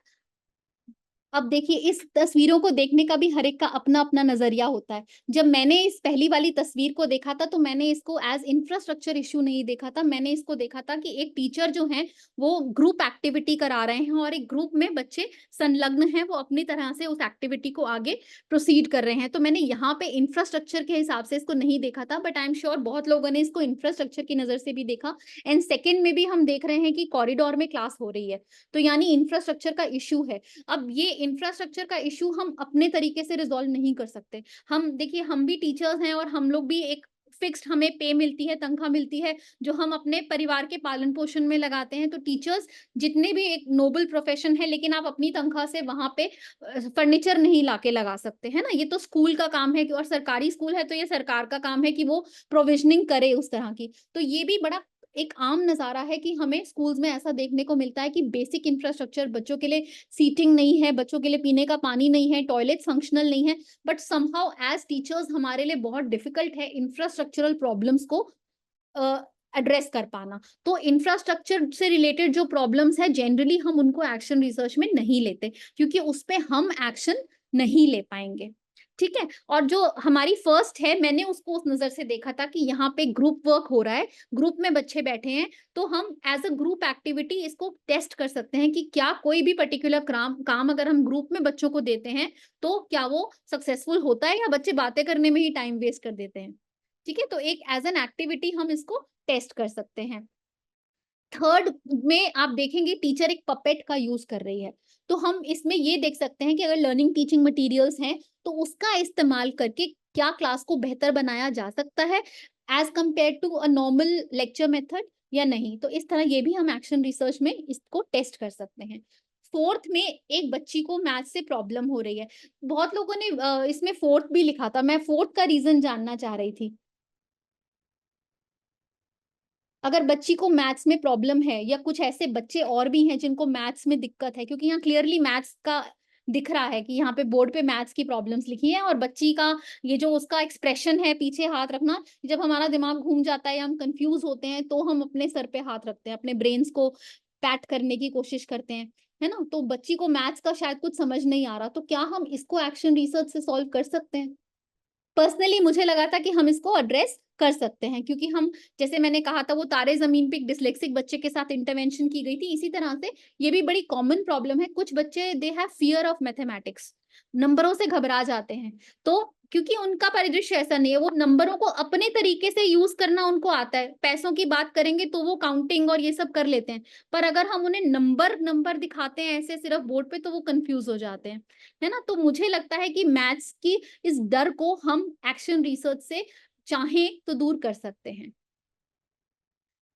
तो इसमें जो सही आंसर है कि which is not a potential topic for action research, वो है 2, यानी कि इंफ्रास्ट्रक्चर या ब्रॉड रेंज जो प्रॉब्लम है शायद हम उसको एक्शन रिसर्च से एड्रेस नहीं कर सकते। बाकी सबको हम फिर भी एक एक्शन रिसर्च का मुद्दा बनाकर उस पर हम शोध कर सकते हैं। Next please. तो अभी तक हमने जाना कि एक्शन रिसर्च किन टॉपिक्स पे कर सकते हैं और किन टॉपिक्स पे नहीं कर सकते। तो जो ये पूरा प्रोसेस क्या है एक्शन रिसर्च का, उसमें करना क्या होता है, वो जानना भी बहुत जरूरी है। तो एक्शन रिसर्च में हम क्या करते हैं, देखिए अगर आपको पूरा प्रोसेस स्टेप बाय स्टेप पता होगा तभी तो आप उसको डॉक्यूमेंट कर पाएंगे, तभी तो उसके बारे में आप अच्छे से लिख पाएंगे। तो ये प्रोसेस क्या है ये समझना बहुत जरूरी है। और ये जानना जरूरी है कि जो एक्शन रिसर्च है ये वन स्पॉट वन टाइम चीज नहीं है, इसका एक साइक्लिकल नेचर होता है। और बहुत बारी ये होता है कि टीचर जो इंटरवेंशन कर रही है वो भी जरूरी नहीं है कि सक्सेसफुल हो। मान लीजिए आप बच्चों की वोकैबुलरी इंक्रीज करना चाहते हैं और आपने सोचा कि मैं इनको न्यूज़पेपर रीडिंग इंट्रोड्यूस करती हूँ और एक अपने घर से अखबार ले आऊंगी, उसके एक एक पन्ना बच्चों में बांट दूंगी एज ग्रुप्स और उनको बोलूंगी उसमें से नए शब्द निकालें या कौन से नए शब्द उन्होंने सीखे वो लिखें। पर हो सकता है बच्चे बहुत शरारती हों, वो न्यूज़पेपर की बोट बना दें, हवाई जहाज बना के उड़ा दें, वो उसमें इंटरेस्ट ही ना लें। तो आपकी एक्टिविटी का वो रिजल्ट नहीं आया जो आपने एनविसाज किया था। तो बहुत बारी एक्शन रिसर्च में होता है कि हमें लगता है कि हम इससे सुलझा लेंगे प्रॉब्लम को, लेकिन ऐसा हो नहीं पाता है, हमारी वो प्रॉब्लम सॉल्व नहीं हो पाती। तो इसमें हताश होने की जरूरत नहीं है। अगर रिसर्चर हताश हो जाएगा फिर तो वो प्रॉब्लम ही नहीं सॉल्व कर पाएगा। तो हमें ऐसे में एक दूसरी स्ट्रैटेजी अपनानी चाहिए। तो ये एक साइक्लिकल नेचर है, इटरेटिव होता है एक्शन रिसर्च, मतलब कि कंटिन्यूअस ऑनगोइंग प्रोसेस है। अगर आज आप उस समस्या को सुलझा पाए तो आपके पास एविडेंस है कि हाँ मैंने इस समस्या को ऐसे सुलझाया था। और अगर किसी और आपके कॉलीग को भी वो प्रॉब्लम आ रही है तो आप उनको सजेस्ट कर सकते हैं कि हाँ इस प्रॉब्लम को आप ऐसे सुलझाइए। लेकिन ऐसा भी हो सकता है कि आपकी वो प्रॉब्लम ना सुलझे, तो ऐसे में जरूरत है हमें रिफ्लेक्ट करने की कि कहाँ पे खामी रह गई, क्या गलत हुआ, और ये प्रैक्टिस या ये स्ट्रैटेजी जो मैंने अपनाई थी, ये जो एक्शन मैंने लिया था एक्शन रिसर्च के अंदर, वो कहाँ ठीक नहीं बैठा। इस पे भी शोध पत्र आप लिख सकते हैं। Even if your Endeavour, your research output अगर आपका नेगेटिव भी आया है तो भी, क्योंकि एक प्रोसेस भी अपने आप में एक लर्निंग देता है, प्रोसेस से भी हमारी एक लर्निंग होती है। तो नेक्स्ट प्लीज देवश्री, ये जो एक साइक्लिकल, नेक्स्ट प्लीज, एक साइक्लिकल प्रोसेस है एक्शन रिसर्च का। वैसे तो सभी रिसर्च सिस्टमैटिक होती हैं, एक प्रोसेस फॉलो करती हैं, लेकिन हम जो रिसर्च की डिग्री बोलते हैं ना, जब हमें डिग्री मिलती है रिसर्च में, पीएचडी करते हैं या कुछ, तो उसमें तो हम एक आउटपुट निकाल के अपना थीसिस की फॉर्म में दे देते हैं, ठीक है। लेकिन ये जो एक्शन रिसर्च जो आप प्रैक्टिकली फील्ड में रह के, आप क्लासरूम के अंदर रह के कर रहे हैं, क्योंकि आप एज अ टीचर खुद भी उसका पार्ट हैं। इसको बहुत लोग बीइंग इन द फिश बोल भी बोलते हैं, एक करोलरी है, एक ऐसी इसको बोला जाता है कि आप क्योंकि खुद भी उस एक्शन रिसर्च का पार्ट हैं, क्योंकि आप अपनी स्ट्रैटेजीज आप खुद अपनी क्लास के हिसाब से सोच रहे हैं, उनको एक्चुअल में उनके ऊपर एक्शन ले रहे हैं और रिजल्ट्स मेजर कर रहे हैं, तो आप खुद उसका पार्ट हैं। तो इसमें करना क्या रहता है कि सबसे पहले आपको एक ब्लूप्रिंट, एक रूपरेखा तैयार करने की जरूरत है। जब भी देखिए आप, अगर जैसे आप लोग बीएड में भी सीखते हैं, लेसन प्लान्स बनाते हैं हम लोग, है ना, तो ऐसा नहीं है कि वो लेसन प्लान हम कर चुके हैं, हम एडवांस में बना रहे हैं, उसकी प्लानिंग कर रहे हैं कि हम ये लेसन इस तरीके से पढ़ाएंगे। अगर मुझे ये कविता बच्चों को पढ़ानी है तो मैं बच्चों को पहले ऐसे पढ़ाऊंगा, उनको रीड अलाउड कराऊंगा या कराऊंगी, उसके बाद उसमें उसके शब्द जिनके मीनिंग्स उनको नहीं आते होते वो बताऊंगा, कवि कहना क्या चाहता है उसका मतलब वो उसका डिटेल में उनको एक्सप्लेन करूंगा, उसकी रियल लाइफ रेलिवेंस क्या है उस पोएम की, और पोएट्री की तरफ उनका इंटरेस्ट जगाऊंगा। तो ये सारे उसमें लेसन प्लान में आप पॉइंट्स इंक्लूड करते हैं। तो इसी तरह से एक प्लान बनाना, एक रूपरेखा खींचना, एक ब्लूप्रिंट बनाना कि इस तरह से हम एक्शन रिसर्च करेंगे, बहुत जरूरी है। तो आप जो प्रॉब्लम आइडेंटिफाई करते हैं वो आइडेंटिफिकेशन, और उस प्रॉब्लम के लिए क्या सॉल्यूशंस, और देखिए आप जरूरी नहीं है कि आप पहले इंसान है जो वो प्रॉब्लम फेस कर रहे हैं, हो सकता है वो प्रॉब्लम बहुत लोगों ने फेस की हो और बहुत तरह से अपने अपने तरीकों से एड्रेस किया हो। तो जो लिटरेचर रिव्यू हम जिसे बोलते हैं कि इस प्रॉब्लम को किन किन तरीकों से सॉल्व किया गया है और कौन सा तरीका मेरे क्लास के अंदर सबसे सूटेबल है, वो मैं ढूंढूं, और उस तरीके को जब मैं उस स्ट्रैटेजी को, नेक्स्ट स्टेप है एक्ट करना, यानी उस पे एक्शन लेना।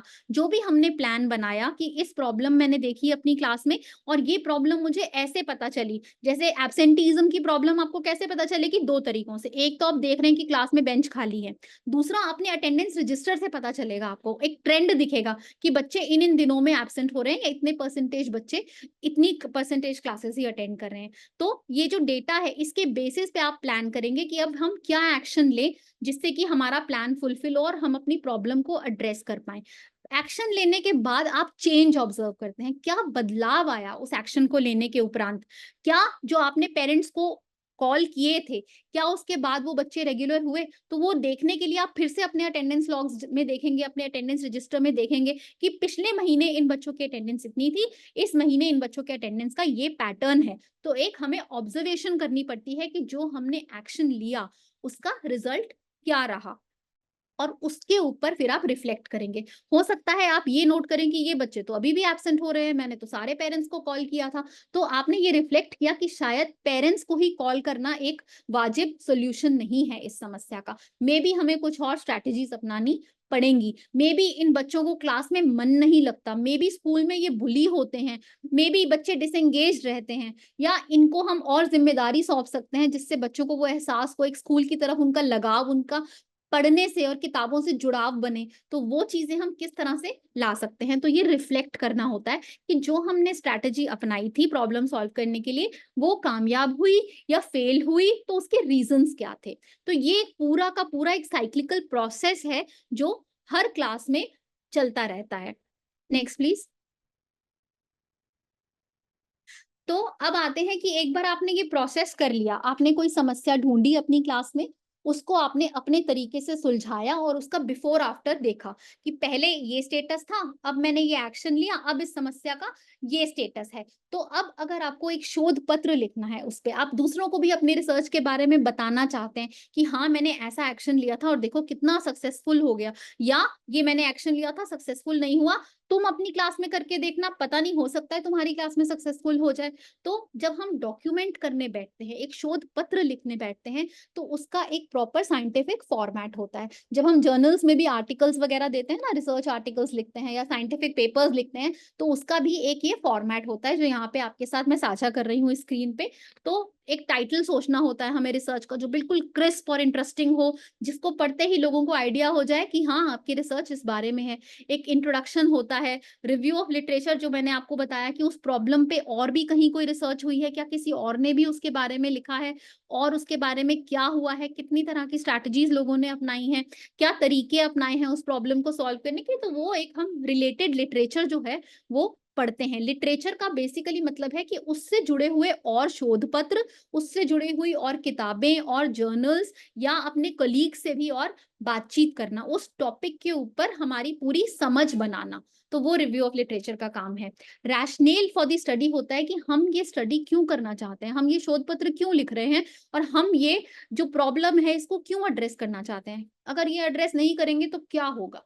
जैसे अगर बच्चे एब्सेंट होते रहे तो हमें तो हमारी तनख्वाह मिल रही है, हम शांति से घर जा रहे हैं, उल्टा कम बच्चे संभालने पड़ते हैं। लेकिन लॉन्ग रन में इसके क्या कॉन्सिक्वेंसेस हैं, क्या ये स्कूल के लिए अच्छा है, क्या ये उन बच्चों के भविष्य के लिए अच्छा है, क्या ये हमारी समाज के लिए अच्छा है। तो ये चीजों में एक तुलना करना, ये चीजों में देखना, आकलन करना, इस चीज में विश्लेषण उनका उसका करना, ये है रैशनेल फॉर द स्टडी। अब हम आते हैं जो कि मोस्ट इंपॉर्टेंट टॉपिक है, और शोध पत्र बनाते टाइम आपको इस चीज का इस्तेमाल भी करना है, वो है प्रॉब्लम स्टेटमेंट कैसे लिखी जाए।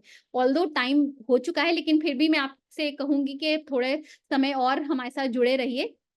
तो क्विकली हम ये प्रॉब्लम स्टेटमेंट वाला कंपोनेंट फिनिश करते हैं, उसके बाद हम कल प्रोसीड करेंगे। Next please. तो हमने प्रॉब्लम कैसे आइडेंटिफाई करनी है वो तो सीखा कि प्रॉब्लम एक बिल्कुल स्पेसिफिक होनी चाहिए, जो हमारे कंट्रोल के अंदर हो, ऐसी होनी चाहिए। तो प्रॉब्लम स्टेटमेंट क्या चीज है, स्टेटमेंट क्या होता है, कोई बता सकता है चैट बॉक्स में स्टेटमेंट क्या होता है। पुलिस वाले होते हैं ना, वो जब एफआईआर करते हैं या बोलते हैं कि हमने गवाहों की स्टेटमेंट ली, स्टेटमेंट का बेसिकली मतलब होता है कि हम जो है वो लिखित में ले रहे हैं, और जो लिखा गया है हम उसको सच मान रहे हैं। ठीक है, स्टेटमेंट की ज्यादा वैलिडिटी होती है, ज्यादा रिलायबिलिटी, ज्यादा क्रेडिबिलिटी होती है। इसका ये मतलब है कि अगर प्रॉब्लम आपके मन में ही सीमित है तो वो एक प्रॉब्लम है, लेकिन अगर आप उसको शोध पत्र में लिखना चाहते हैं उस प्रॉब्लम को, तो उसको आपको एज प्रॉब्लम स्टेटमेंट लिखना होगा। राजविंदर जी आपने बिल्कुल सही कहा, रिटर्न प्रूफ, और मोहन सिंह जी आपने भी सही कहा कि एक बयान, एक विवरण देना है किसी चीज का। तो हम प्रॉब्लम स्टेटमेंट में सिर्फ एक छोटी सी समस्या नहीं लिख रहे हैं, हम उसका एक डिटेल्ड विवरण दे रहे हैं। ठीक है, कि हम क्या प्रॉब्लम है और क्या उसका कॉन्टेक्स्ट है, क्या जस्टिफिकेशन है, उसे क्यों सॉल्व करना चाहिए।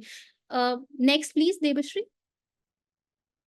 हम बेसिकली प्रॉब्लम में यहाँ पे जो ये पिंक एक रेक्टेंगल बना है, इसके अंदर जो चीजें लिखी है ना, वो ये है कि उस प्रॉब्लम स्टेटमेंट में क्या क्या आना चाहिए। हमारी ना सिर्फ प्रॉब्लम स्पेसिफाइड हो, उसका कॉन्टेक्स्ट लिखा हो, किन लोगों को वो प्रॉब्लम आ रही है, किन बच्चों को वो तकलीफ हो रही है, वो प्रॉब्लम लिखी हो, उसकी नेचर क्या है, क्या उसका कॉज है, और वो क्यों इंपॉर्टेंट है उस प्रॉब्लम को एड्रेस करना, और क्या उसका पोटेंशियल सोल्यूशन हो सकता है। ये सभी प्रॉब्लम स्टेटमेंट की जो बॉडी होती है उससे आता है। देखिए, जब हम बच्चों को एस्से लिखना सिखाते हैं ना, तो हम बोलते हैं ना, बच्चों की एक एस्से का बिगिनिंग होना चाहिए, एक उसकी मिडिल बॉडी होनी चाहिए, एक एंड होना चाहिए कि आप कंक्लूजन करो। इसी तरह से प्रॉब्लम स्टेटमेंट को भी लिखने का एक तरीका है, और उस लिखने के तरीके में प्रॉब्लम स्पेसिफिक होनी चाहिए, रेलिवेंट होनी चाहिए, फीजिबल होनी चाहिए, कि आप उस समस्या पे काम कर पाएंगे, वो आपके कंट्रोल में है, आपके कंट्रोल से बाहर नहीं है ना। तो वो क्या क्या इस प्रॉब्लम स्टेटमेंट में आपको मेंशन करना है, ये सारी चीजें लिखी हुई हैं। अब इतनी सब चीजें अगर याद नहीं रहती हमें कि क्या क्या मेंशन करना था, हम तो भूल जाएंगे भाई, ये तो मुश्किल है इतना सारा ऐसे याद रखना। तो एक बहुत सिंपल सी ट्रिक है जो मैंने नीचे दी हुई है हरे डिब्बे में, उसमें है कि आप 5 Ws एंड 1 H का इस्तेमाल कीजिए। जब भी एक प्रॉब्लम के बारे में आप सोच रहे हैं, तो उसका what, why, when, where, who और हाउ, ये इंश्योर करिए। और अगर आप ये सारे आंसर्स उसमें कहीं लिख रहे हैं ना, अपनी स्टेटमेंट में प्रॉब्लम को बयान करते हुए, तो आप यानी आपकी एक comprehensive understanding of the problem झलक के आएगा।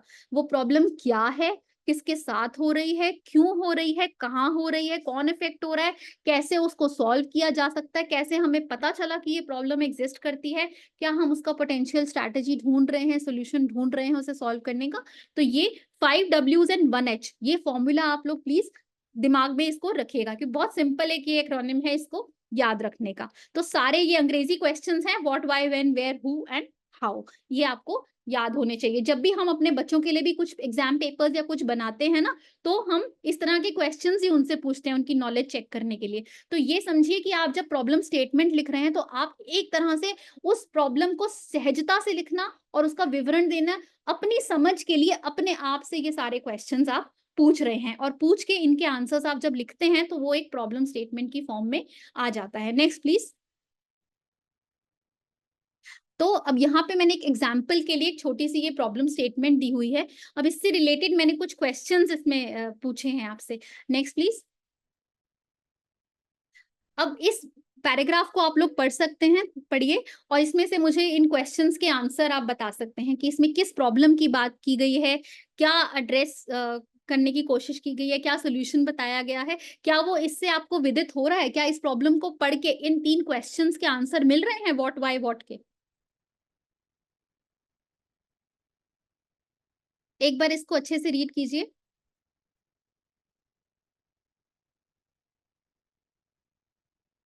और चैट बॉक्स में बताइए कि ये प्रॉब्लम किस चीज के बारे में है।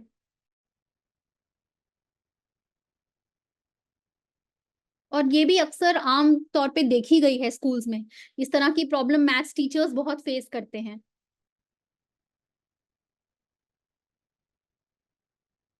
कोई बताएगा चैट बॉक्स में क्विकली कि ये किस तरह, किस चीज पे है ये प्रॉब्लम, मैथ्स के किस टॉपिक के ऊपर है ये problem, what is the specific topic जिस पे ये प्रॉब्लम लिखी गई है। क्या ऑब्जर्व किया होगा टीचर ने।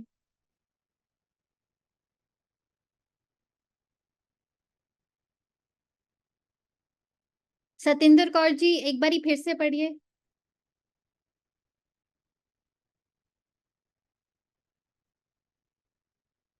हरप्रीत जी, आपने बिल्कुल सही कहा, ये जो मैथ्स में हमारी अक्सर वर्ड प्रॉब्लम्स दी हुई होती हैं, ये उस पे है। मैथ्स में अगर सवाल दिया हुआ है तो बच्चे उसको सॉल्व कर लेंगे, अगर लिखा हुआ है 5+2 तो सॉल्व कर लेंगे। लेकिन अगर उन्हें पूरा ये वर्ड प्रॉब्लम दी गई है कि you have 5 apples and you have been given 2 oranges, count the number of, total number of fruits you have, तो वो बच्चों को दिक्कत हो जाती है, क्योंकि उन्हें वो भाषा समझ नहीं आती है। तो वो मैथ्स टीचर है, वो तो नंबर की प्रॉब्लम तो वो सॉल्व करवा देगी, बच्चों को प्लस करने की टेक्निक भी बता देगी। तो अगर मैथ्स टीचर है, तो वो वर्ड प्रॉब्लम, और आप जानते हैं कि बड़ी कक्षाओं में ये वर्ड प्रॉब्लम्स काफी आती हैं, है ना, कितने सारे टॉपिक्स होते हैं, इंटीजर्स हो गया, कुछ हो गया, क्वाड्रेटिक इक्वेशंस हो गई, ये बहुत सारे टॉपिक्स होते हैं मैथ्स में जो वर्ड प्रॉब्लम्स पे ही बेस्ड होते हैं। और कक्षा 6 में ही हमें ये बेस बनाना पड़ता है कि बच्चों को ये वर्ड प्रॉब्लम समझ में आए, चाहे वो हिंदी में लिखी है, चाहे वो इंग्लिश में लिखी है। उन्हें सिर्फ क्वांटिटी ही नहीं, किस कॉन्टेक्स्ट में वो क्वांटिटी लिखी गई है वो पता चले। अगर लिखा गया है उसके अंदर 5 आम और 2 संतरे, तो उन्हें पता होना चाहिए कि अगर वो पूछ रहे हैं कि कुल मिला के फ्रूट्स कितने हुए, तो आम और संतरे दोनों ही फ्रूट्स हैं, तो मुझे उन दोनों को काउंट करना है, उन दोनों को ऐड करना है। तो इस तरह से, ये तो मैंने एक बहुत छोटा सा सिंपल एग्जांपल दिया आपको। तो ये वर्ड प्रॉब्लम्स पे बेस्ड है और इसमें वो एड्रेस करना चाह रहे हैं। लेकिन क्यों एड्रेस करना चाह रहे हैं? ताकि बच्चों की मैथ्स में कॉन्फिडेंस कम ना हो। अगर वो नंबरों से जमा गुणा घटा भाग सब कर लेते हैं, तो सिर्फ वर्ड प्रॉब्लम्स में उनको दिक्कत ना हो। और इसमें पोटेंशियल सोल्यूशन या स्ट्रैटेजी जो बताई गई है, वो बताई गई है कि वोकैबुलरी स्कैफोल्डिंग, बच्चों को उसको डिकोड करना सिखाना। ठीक है, तो जब बच्चों को डिकोड करना, यानी स्टेटमेंट जो क्वेश्चन में ही कहते हैं ना, आधा आंसर छुपा होता है ना, तो वो क्वेश्चन में से ही अगर मैं लिख रही हूँ कि 5 आम हैं, तो आम और उनकी संख्या बच्चा लिखे 5, फिर संतरे उनकी संख्या लिखे बच्चा 2, तो कुल मिला के फल हो गए 7। तो इस तरह से बच्चे को डिकोड करके सिखाना, पूरा वोकैबुलरी उसकी बिल्ड करना और करके दिखाना। स्कैफोल्डिंग यानी वो आपको ऑब्जर्व करे और सीखे, तो वो करके दिखाना, वो इन्होंने स्ट्रैटेजी यहाँ पे अपनाई है। और वो चाह रहे हैं कि ये स्ट्रैटेजी को हम 6 वीक्स तक प्रैक्टिस करें, तो बच्चों के रिजल्ट जो हैं, जो अभी उनको सिर्फ 40% नंबर आ रहे थे, तो कम से कम 30 परसेंटेज पॉइंट्स तक इंक्रीज हो जाएं। तो ये एक एग्जाम्पल है कि हम क्या एकम्प्लिश करना चाहते हैं अपनी रिसर्च के थ्रू, क्या समस्या है, कैसे वो हमने नोट की, क्या उसका अभी का मापदंड, उसका क्या मूल्यांकन, क्या स्टेटस था, और आगे जब हम क्या स्ट्रैटेजी अपनाएंगे तो हम क्या रिजल्ट चाहते हैं, वो भी एनविसाज करके रखना। वो भी एक बहुत ही जरूरी हिस्सा है प्रॉब्लम स्टेटमेंट का। Next please. यहाँ पे मैंने एक और एग्जाम्पल दिया है, जिसमें मैंने नीचे पूरी कंप्लीट प्रॉब्लम स्टेटमेंट दी है आपको, और उसमें उसको छोटे छोटे टुकड़ों में आगे बांटा है कि स्पेसिफिक प्रॉब्लम। देखिए, ये कोई वो नहीं है, ये कोई हार्ड एंड फास्ट वाली नहीं है। प्रॉब्लम स्टेटमेंट को भी एक्सप्रेस करने के अपने अपने तरीके हैं। जरूरी नहीं है कि हर एक में परसेंटेजेस ही हो। It depends again on issue to issue, कि आप कौन सा इशू ले रहे हैं और क्या प्रॉब्लम है आपकी, उस पर डिपेंड करता है कि आपकी प्रॉब्लम स्टेटमेंट क्या निकल के आएगी। जैसे यहाँ पे जो एक प्रॉब्लम निकल के आई है, वो है कि 10वीं क्लास के बच्चे जो अंग्रेजी में, उनको कॉम्प्लेक्स टेक्स्ट, हम लोग अंग्रेजी में अनसीन पैसेजेस देते हैं ना, या बच्चों को बोलते हैं कि चैप्टर को रीड करिए और रीडिंग करो और हम उसके बीच बीच में से सवाल पूछेंगे, या अनसीन पैसेज देते हैं कि उसके बीच बीच में से क्वेश्चंस पूछते हैं। तो अगर बच्चों में वो कॉम्प्लेक्स टेक्स्ट को एनालाइज करना और वो कहानी को शुरू से लेकर अंत तक जोड़ने की ही क्षमता नहीं है, उसको एनालाइज नहीं कर पा रहे हैं, तो उस चीज को हम कैसे दूर कर सकते हैं। और ये दूर करना जरूरी है, क्योंकि जैसे जैसे कक्षा बढ़ती जाएगी, बच्चों का लिखावट, उनकी लेखनी का काम बढ़ता रहता है ना, तो उनको किस तरह से हम हेल्प करें कि वो लॉन्ग आंसर्स लिख पाए, वो एसेज लिख पाए, वो क्लास डिस्कशंस में पार्टिसिपेट कर पाए और किसी भी कॉम्प्लेक्स टेक्स्ट को एनालाइज कर पाए। देखिए, अगर कॉम्प्लेक्स टेक्स्ट को एनालाइज नहीं करेंगे ना, तो वो अखबार भी नहीं पढ़ पाएंगे, वो सिर्फ हेडलाइन पढ़ के छोड़ देंगे। आगे क्या लिखा हुआ है वो पढ़ने के लिए भी एक समझ डेवलप करनी चाहिए होती है ना। कहानी किस तरह से आगे बढ़ती है, एक नॉवल किस तरह से आगे बढ़ता है, वो एक जो कड़ी कहते हैं, सीक्वेंसिंग होती है, वो उस कॉम्प्लेक्सिटी को डिकोड करना और उसको पता लगाना, वो किस तरह से हम एनालाइज कर सकते हैं, वो इंग्लिश टीचर का काम है। तो उन्होंने इस प्रॉब्लम को सुधारने के लिए क्या किया और कैसे किया, वो इसमें मेंशन किया हुआ है। तो ये एक रीड करने के लिए आपके लिए जस्ट एक एग्जाम्पल है फॉर योर रेफरेंस, जो आप इसको रीड कर सकते हैं। Next please. तो अब ये दो छोटे छोटे अब हम वाइंड अप करेंगे और बाकी हम कल चर्चा करेंगे, और किसी के कोई डाउट्स हो तो वो भी आप लेके आइएगा। ये छोटी सी 2 एक्सरसाइजेस हैं। वैसे तो मैं चाहती थी कि आप अपनी कक्षा में ही कोई प्रॉब्लम जो आप अपने स्कूल में या अपनी कक्षा में देखते हो, तो वो आप ढूंढिए और उसके बारे में एक प्रॉब्लम स्टेटमेंट बनाइए। बट यहाँ पे ये उसको उससे पहले ही एक छोटी सी एक्सरसाइज दी है मैंने आपको, कि ये ना इनकम्प्लीट सी प्रॉब्लम स्टेटमेंट्स हैं, इनको कंप्लीट करना है।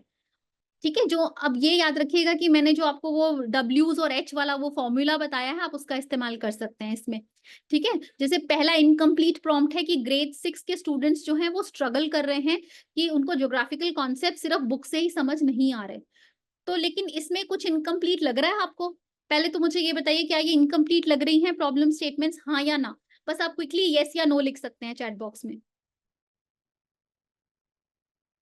क्या ये इनकम्प्लीट लग रही हैं या अपने आप में कंप्लीट लग रही हैं ये प्रॉब्लम्स?